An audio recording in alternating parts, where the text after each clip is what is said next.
Boa noite, boa noite, boa noite a todos os nossos alunos do canal Educação da Secretaria de Educação do Estado do Piauí, alunos que acompanham as nossas aulas aqui pelo canal. Boa noite a todos, eu sou a professora Marília Ferreira, sou professora aqui de Linguagens do canal Educação. E na nossa aula de hoje, de redação, do EJA Etapa 6, nós vamos trabalhar aí com um conteúdo para revisar aí os aspectos importantes que a gente já havia proposto anteriormente. Para a aula de hoje, nós vamos trabalhar com o editorial, um texto de formato jornalístico, né? Mas também misturado com questões argumentativas discursivas. Texto ótimo para você, por exemplo, ter uma base do que é uma dissertação, né? Do que é aí falar sobre um determinado tema, argumentar, expor opinião, trazer aí a elucidação através de uma progressão temática, de elementos que articulem aí esse processo de saber.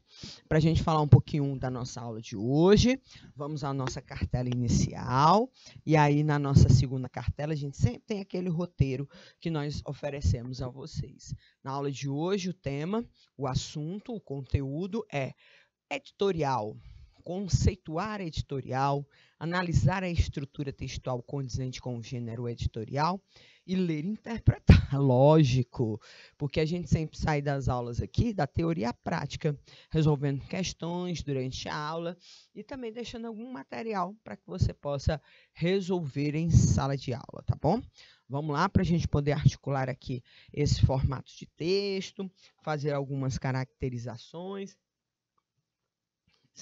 sempre muito pertinentes aí a esse processo de construção. Vamos lá, gente. Ó.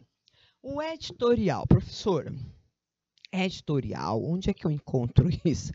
Tá até difícil, gente, porque como a produção impressa, né, jornais, revistas, hoje elas têm diminuído bastante, né? Às vezes, a produção impressa de veículos de comunicação como jornais e revistas, o que a gente vem observando nos últimos tempos, né, está restrita a uma pequena tiragem, até mesmo para se manter ainda alguns aspectos, às vezes até legais, né? Por exemplo, jornais, que são veículos de comunicação oficial também, porque alguns requisitos de lei, editais, avisos, tomadas de preço, muitas vezes pedem que a comunicação se faça através de meios oficiais, né, de grande circulação. E às vezes a pessoa vai lá, aquele bom e velho jornal da sua cidade, da sua região, e faz esse aspecto, inclusive, que é constitucional. Mas também nós temos nos sites de notícia, principalmente, né, nas páginas de notícia, principalmente, aí espaços destinados àquilo que seria o editorial, até porque dentro do formato aí jornalístico, ele não deixou de existir. É preciso que nós tenhamos acesso a várias informações, dos jornalistas ao grupo como um todo, né? Isso faz com que a gente possa ter esse aspecto importante que é o editorial. Então, o editorial é um tipo de texto jornalístico que geralmente aparece no início das colunas dos jornais, dos veículos de comunicação. Diferente dos outros textos que compõem um jornal, de caráter informativo, os editoriais são textos opinativos. E aí é a grande mudança de perspectiva.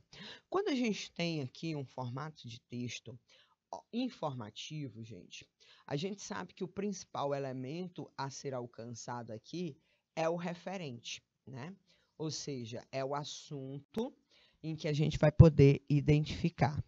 Quando a gente tem essa mudança aqui para o texto opinativo, a gente vai poder observar que nós vamos ter uma mudança em relação a um outro elemento da comunicação que se destaca, o interlocutor, né? Ou seja, a pessoa com quem nós estamos falando. E aí a gente vai poder identificar esses aspectos diferenciados, né? Um trabalha um recurso, o outro trabalha o outro. Tá?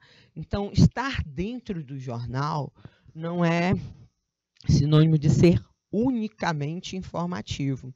Nós também vamos encontrar outras possibilidades de funções e intenções na escrita, e uma delas é o editorial, tá? Então, embora de caráter opinativo, ou seja, subjetivo, é a produção aí de quem rediz aí essa informação, a gente vai poder observar que a linguagem expressa, ou pelo menos as intenções expressas pelo interlocutor, tendem a ter uma certa objetividade, tá? Os assuntos tratados por um editorial são aqueles noticiados pelo veículo de comunicação. Podem ser dentro das várias possibilidades temáticas de qualquer uma dessas opções. Pode ser política, pode ser economia, pode ser cultura, pode ser esporte, pode ser turismo, pode ser alguma coisa relacionada ao país, às cidades, enfim. Nós vamos poder identificar dentro dessa amplitude todas as temáticas possíveis, né? Então, está aqui um exemplo, né, do editorial. O editorial, muitas vezes, tem a nomenclatura já expressa, de forma clara, identificando aí como uma espécie de título, né, ou abertura, e a titularização, que pode já antecipar, inclusive, o tema, né? Pode ser de forma genérica, aberta, abrangente, mas que, na verdade, vai tratar com você a respeito de uma determinada situação. É um texto curto, veja aí, ó.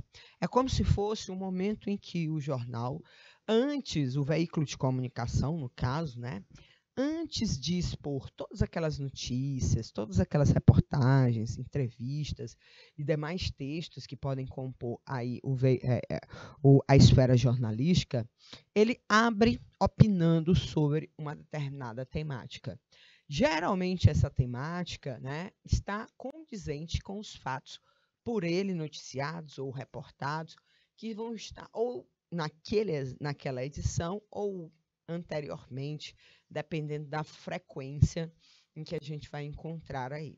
Então, o responsável pela produção desse texto geralmente é uma pessoa que se destaca dentro do jornal.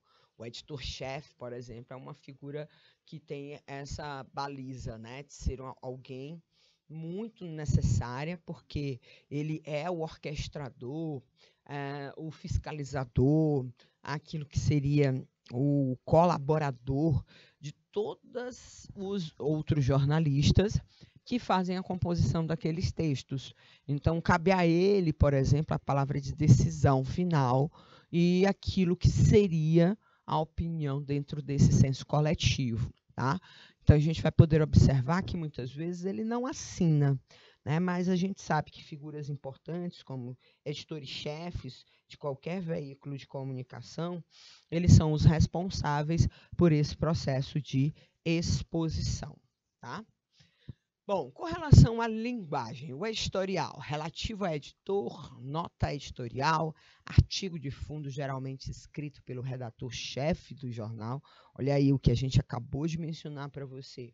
Geralmente redigido, escrito pelo redator-chefe do jornal, que se expressa a opinião de seus diretores e proprietários, ou seja, uma opinião coletiva. Note aí essa informação, tá? Então, olha, como um texto jornalístico, o editorial não vai se furtar algumas características básicas. Por exemplo, objetividade, simplicidade, linguagem referencial e linguagem discursiva. Vamos a cada uma delas para a gente poder aqui trabalhar minuciosamente essas informações. Todo texto jornalístico ele precisa retratar de forma clara, precisa, as informações, os referentes, né? Aquilo que ele colheu de ocorrências e fatos que precisam ser aí transpostos à população em geral, ao público, através da circulação daqueles textos, tá? E para isso, muitas vezes, ou melhor, para isso ele tem que ter sempre essa noção de que o seu interlocutor é uma pessoa que precisa rapidamente ser municiado dessas informações. E para isso, nessa rapidez, a objetividade, a simplicidade são pontos importantes a serem trazidos dentro da escrita de textos jornalísticos e também editoriais. A linguagem referente, que linguagem referente é essa, professora? A linguagem da comunicação, ou seja, do jornal, do assunto, do fato, utilizando aqueles elementos que estão sendo ali importantes para aquele processo de comunicação. Essa linguagem discursiva, né, ou seja, essa linguagem que tenta trazer para a opinião coletiva mais uma opinião que é do interlocutor, também são pontos fechados aí dentro desse aspecto relacionado a esse tipo de exposição. Então, a gente vai poder identificar esses elementos aí. Ó, trouxe aqui para vocês uma revista, né, chamada Planeta. Aí tem aqui, Ártico Navegável. A que preço? Olha que cena triste, gente. Um urso polar navegando numa pequena placa, né? E aí você vai ver lá no fundo a imagem de algo que possa ser aí o território que ele poderia se abrigar, já que ele não é um animal aquático, né? Ele é um animal terrestre, de terras frias, né? E aí as terras estão derretendo e ele está perdendo seu habitat natural, tá? Então a gente vai poder identificar aí essa situação de meio ambiente. Olha o editorial deles. Vamos lá. Acompanhe aí em casa, ou acompanhe em casa, na escola, onde você estiver assistindo a aula do canal Educação. Sem alternativas. As ondas de calor derivadas do aquecimento global varrem o mundo, com efeitos compreensivelmente mais notados nos países do hemisfério norte. Afinal, é a parte do planeta que concentra o maior número de habitantes. Mas o que está acontecendo nas vastidões geladas e despovoadas do Ártico é certamente o maior testemunho de que a mudança climática acarreta transformações substanciais e de longo prazo na Terra, como ressalta a matéria de capa desta edição. Um detalhe, gente, no editorial, na palavra do editor, ele pode, por exemplo, já conduzir o leitor a essa intertextualidade. Ele fala da capa, né? E aí veja que ele já coloca aí essa ligação entre o editorial dele e aquilo que ele vai noticiar. Quem ousaria dizer que em meados do século passado, por exemplo, uma embarcação comercial navegaria pelo litoral ártico da Rússia em plena estação mais fria do ano? Pois isso aconteceu no inverno de 2017-2018. Os últimos obstáculos que impedem o Oceano Ártico de se tornar uma rota comum para os navios estão gradualmente sumindo. Em latitudes mais baixas, é possível buscar alternativas às mudanças climáticas. Culturas típicas de um determinado clima podem ser levadas para terras mais frias ou mais altas. Por exemplo, no caso do Ártico e, naturalmente, da Antártida, não há opção. Os habitantes tradicionais dessa região do mundo ou se adaptam às novas condições ou simplesmente desaparecem. É conhecido o drama dos ursos polares, cuja residência habitual são os blocos de gelo marinho, onde eles ganham a sobrevivência caçando focas. Com o aquecimento global, porém, o gelo marinho está recuando sistematicamente. E as cenas desses mamíferos isolados num bloco à deriva são cada vez mais comuns. Cientistas já flagraram espécies de aves árticas cujo trajeto entre o litoral, onde tem o ninho, e o gelo marinho, onde conseguem o sustento, está testando sua resistência de voar. E as baleias já enfrentam problemas com os novos tempos de navegação intensificada nas águas árticas. Os ruídos emitidos pelas embarcações atrapalham, assim como o próprio trânsito dos navios, pelos diversos habitats. O aquecimento do Ártico é motivo de comemoração para muita gente, a começar pelas petroleiras. A exploração de cerca de 22% das reservas mundiais de petróleo e gás vai, enfim, começar a se tornar viável. Mas o prejuízo ambiental é inegável. E, nesse sentido, vale lembrar uma frase do inglês Cleveland Holland, famoso defensor dos direitos dos animais. O fim de uma espécie não é apenas a perda para ela. A própria raça humana perde com esse desaparecimento. Aí, ó, gente, nesse caso aqui, o Eduardo Arraia, editor executivo, se assinou o próprio texto da revista Planeta, tá? Então, aqui a gente já tem a categorização, ó, de a informação ser uma informação condizente com o texto editorial.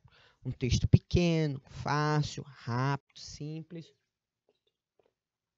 que tem essas informações a serem tratadas a partir desse processo de reprodução. Vamos lá, gente. Nesse aspecto, a gente viu, ó, todas as características importantes aí desse texto, tá? Então, vamos aqui para a nossa primeira questão da nossa noite, tá? Março desponta ainda tímido no calendário de 2009, espreguiçando-se de fevereiro. As aulas definitivamente recomeçam, e do carnaval o único legado são algumas lembranças. Mas por isso mesmo é também um mês de renovação, de novas expectativas, tempo propício para colocar a esperança para render juros selvagens no universo paralelo da especulação. Isso me lembra, meu velho, um senhor supimpa que a vida ensinou a chicote e que só não adotou o masoquismo como bandeira de salvação porque a perseverança sempre foi um dos seus maiores e mais admiráveis dons. Por fim, ele sempre me dizia: não basta ser bom, é preciso ser o melhor. O melhor nesses tempos estranhos talvez seja o menos pior. Mas Hunter Thompson escreveu: quando as coisas ficam estranhas, os estranhos viram profissionais. É possível que isso explique porque o nerd que sentava ao seu lado na época da faculdade, aquele mesmo que atolou toda a vida social na lápide de um blog assinado por um pseudônimo, hoje ganha 15 vezes mais do que você que trabalha em casa, de cueca, 3 horas por dia. Essa é a nossa primeira edição da tão aguardada Era de Aquários. Os astros conspiram, baby. Conspiremos nós também. Pois, pronto, tá aqui, ó.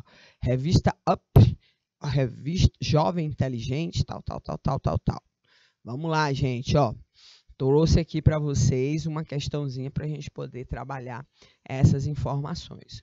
O segmento que revela explicitamente que o texto se destina a jovens universitários ou que já fizeram um curso superior é... Vamos analisar aí. As aulas definitivamente recomeçam e do carnaval o único legado são algumas lembranças. Tempo propício para colocar a esperança para render juros selvagens no universo paralelo da especulação. Letra C. A perseverança sempre foi um de seus maiores e mais admiráveis dons. E letra D. Que isso explique porque o nerd que sentava ao seu lado na faculdade ganha 15 vezes mais do que você.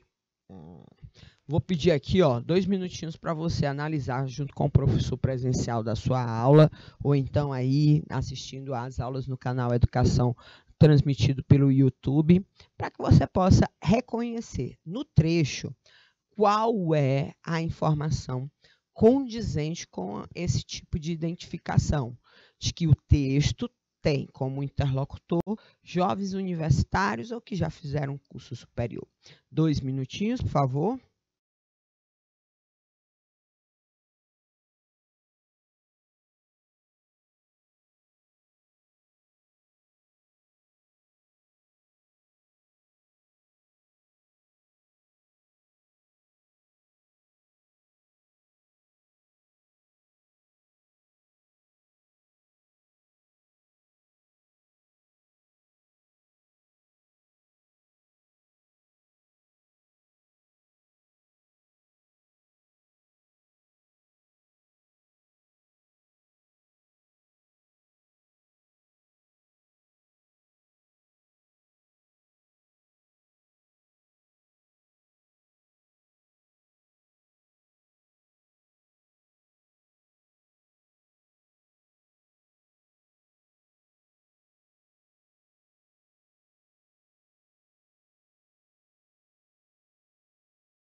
Vamos lá, gente, ó.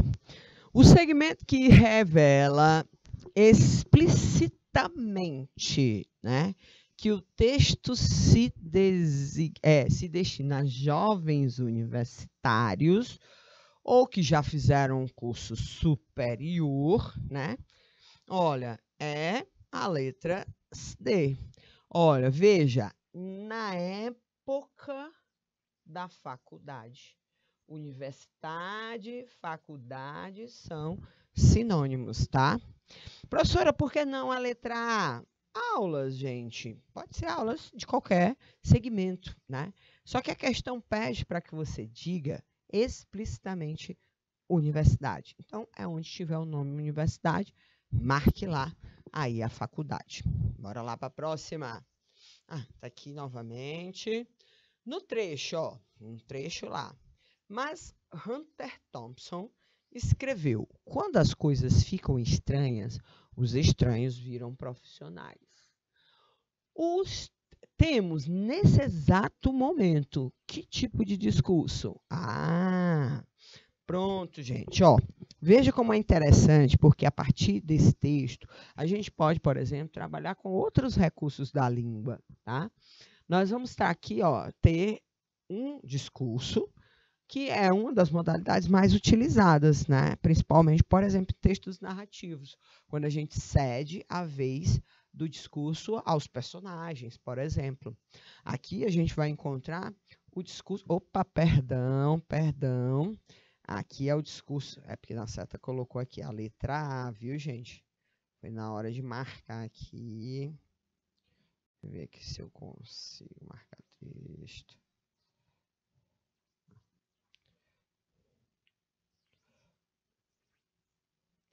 Pronto. Letra A. É, exatamente. Que na hora que foi colocaram no lugarzinho errado. Letra A. Por quê?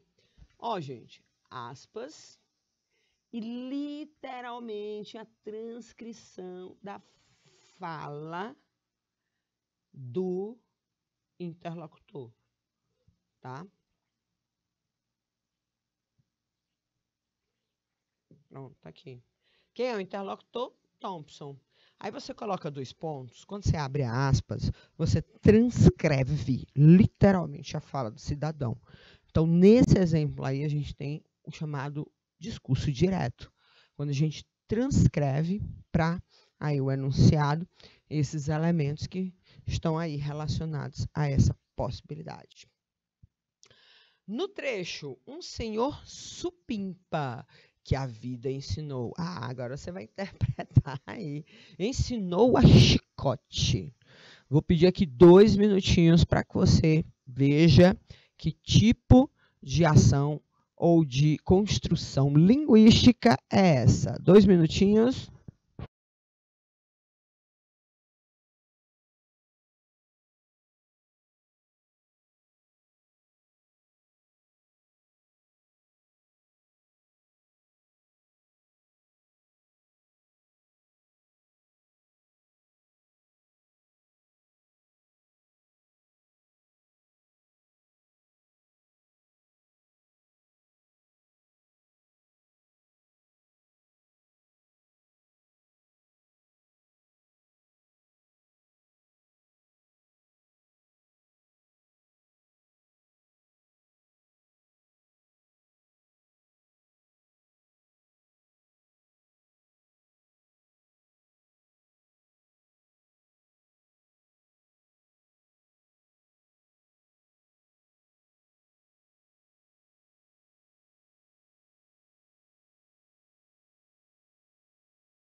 Ok, gente, vejamos aí, ó.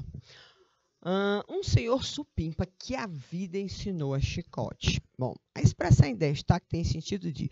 Vamos falar um pouquinho da expressão em destaque. A expressão em destaque, gente, é uma metáfora. Gente, metáfora é uma comparação, né, estética que você emprega para poder reproduzir um outro sentido, né? Você atribui às palavras um sentido diferente e você faz isso através desse elemento. Bom, quando a gente tem essas metáforas, é porque a gente tem um sentido que não aparece visualizado, mas aparece relacionado, né, às imagens que ela possa estar construindo. A vida ensinar a chicote tem representatividade em representar um estilo de vida sertanejo, indicar a violência da aprendizagem, indicar um processo tradicional de ensino ou apresentar uma situação pouco comum da vida. Bom, o chicote é um elemento que, quando acionado, ele causa muita dor. Podemos dizer que ele está associado ao contexto de violência, tá? Então, o que você quis dizer? Que a vida é um chicote, né?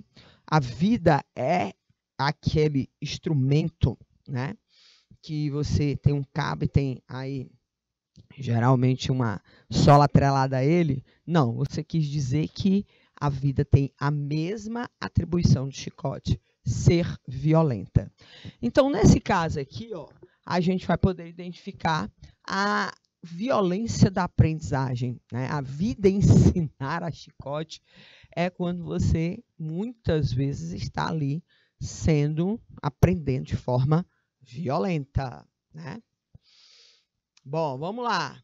Próxima informação. No texto, um senhor supimpa. Vamos trabalhar essa questão da linguagem. A gente viu que a linguagem, gente, ela tende a ser uma linguagem referencial, tende a ser uma linguagem objetiva, clara. Professora, mas gíria é uma linguagem referencial? Não. Gíria é uma linguagem grupal. Muitas vezes você pega um determinado tema, texto ou termo, né, e atribui a ele um sentido diferenciado. Então, nesse caso aí, a gente vai ter que perceber que, dependendo do canal de comunicação, e a gente viu que era uma revista jovem, ó, a gente já viu qual era o interlocutor: jovem universitário. Um jovem universitário. Então, esse jovem universitário, geralmente ele está em grupos, e esses grupos compartilham essa variação, principalmente em relação à linguagem que circula dentro desses grupos, que pode ser tanto técnica, como também aí essas gírias, né? Essas modalidades de linguagem, tá? Então, o termo em destaque é uma gíria que tem sentido de supimpa é a mesma coisa de ser livre, supimpa é a mesma coisa de ser divertido, supimpa é a mesma coisa de ser complicado, ou supimpa é algo revoltado. Gente, ó, um senhor livre, um senhor divertido, um senhor complicado ou um senhor revoltado. Melhor atribuição aí, gente, divertido. Supimpa é algo muito divertido dentro dessa possibilidade aí de identificação dessa estrutura, tá? Então, a gente já viu aqui, ó, como a gente pode extrair informações desse tipo de texto, né? Do gênero aí editorial. Vamos para esse último, temos 6 minutinhos ainda, acompanhe a leitura. O peso do estereótipo. No que se refere aos distúrbios da alimentação, podemos dividir a humanidade em 2 grandes grupos: aqueles que comem de menos e aqueles que comem demais. O primeiro compreende aqueles para os quais falta comida, os habitantes do terceiro mundo, e aqueles que, mesmo dispondo de alimento, recusam-no por razões emocionais. A abundância de comida e a voracidade, por sua vez, geraram o problema da obesidade, que mesmo em países como o Brasil, é hoje uma questão de saúde pública. A extrema obesidade está associada a diabetes, hipertensão arterial, doença cardiovascular, doença cardiovascular, problemas articulares. E resulta numa linguagem corporal que não é das mais agradáveis. Ao contrário do que acontecia no passado, quando a maior ameaça era representada pela desnutrição, ao contrário do que acontecia no passado, quando a maior ameaça era responsável pela desnutrição. Mulheres gordinhas eram valorizadas, como se pode ver nos quadros de Rubens ou de Cézanne. Na época deste último, o grande espectro era a tuberculose, comumente associada à extrema magreza. Pela mesma razão, na cultura hotentonte, são valorizadas mulheres com nádegas grandes. A gordura ali depositada equivale a uma poupança mais importante que qualquer poupança bancária. As coisas mudaram. You can never be rich or took the thing. Olha aí. É um dito corrente nos Estados Unidos. Ou seja, excesso de riqueza ou de magreza não prejudica. Riqueza é símbolo de sucesso e magreza a imagem da elegância. O corpo transformou-se num objeto a ser exibido. Isso resulta num conflito. De um lado está a indústria da alimentação, com toda a sua gigantesca propaganda. Assim, ninguém mais vai ao cinema sem levar junto um container com pipoca, como se a pessoa não pudesse passar 2 horas sem comer. De outro lado, temos o estigma representado pela obesidade. O resultado é um conflito psíquico que se manifesta de várias maneiras, mas notadamente pela anorexia nervosa, que não é uma coisa nova, já que na Idade Média, Santa Catarina de Siena tornou-se famosa por evitar o alimento. Comia pouquíssimo, apenas o suficiente para não morrer de fome. Mas a razão ali era religiosa. Voracidade era pecado. Contenção alimentar era virtude. O conflito emocional que leva à anorexia é de outra natureza e bem mais recente. Até os anos 50, a anorexia nervosa era um pouco mais que uma curiosidade médica. Em meados dos anos 70, um estudo mostrava que cerca de 10% dos adolescentes suecas eram anoréxicas. Em 1980, os transtornos psicológicos da alimentação já eram um problema mais frequente entre as jovens americanas. O gênero, no caso, é fundamental porque a anorexia é muito mais frequente entre moças. Também é importante a classe social. A classe média é mais propensa a ela que os pobres. Estudar a anorexia e outros distúrbios alimentares tornou-se prioridade médica.